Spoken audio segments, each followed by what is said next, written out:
আপনারা ছবিতে দেখতে পারতেছেন মসজিদে হারামে একটা জানাজার নামাজ পড়ানো হচ্ছে। সামনে যে মাইয়াত তার চেহারা দেখা যায়, এটা আবার কেমন বিধান? হ্যাঁ, এটাই উত্তম তরিকা। উনি এহরাম অবস্থায় মারা গিয়েছেন। আর এহরাম অবস্থায় যারা মারা যায়, রাসূলুল্লাহ সাল্লাল্লাহু আলাইহি সাল্লাম বলেছেন তাদেরকে তোমরা এইভাবেই দাফন করো যেভাবে সে পোশাক পরা ছিল। কাল হাসরের ময়দানে সে লাব্বাইক লাব্বাইক বলে কিয়ামতের ময়দানে উঠবে।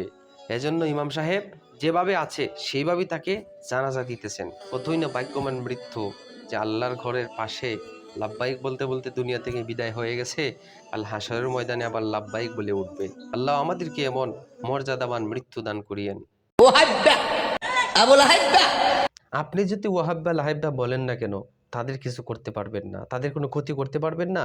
ক্ষতি হবে আপনার। আপনি গালি দিয়েছেন, গালি থাকবে আপনার মুখে। তবে এটা মনে রাখতে হবে, আপনি কিন্তু একজন টাইটেলদারি ফির, একজন মুফতি, একজন আলেম, একজন মুফতির মুখে এই ধরনের গালাগালি শোভা পায় না। আরো একটা কথা ভালো করে জেনে নেওয়া দরকার, ওয়াহাব কিন্তু আল্লাহ তালার একটা সিফতি নাম। ওয়াহাবুন, গালিটা দিতে একটু হুশ করে গালি দিও। ওটা কি আল্লাহ তালার গালি দিচ্ছ না বান্দাকে গালি দিচ্ছ? একটু চিন্তা করে দেখো।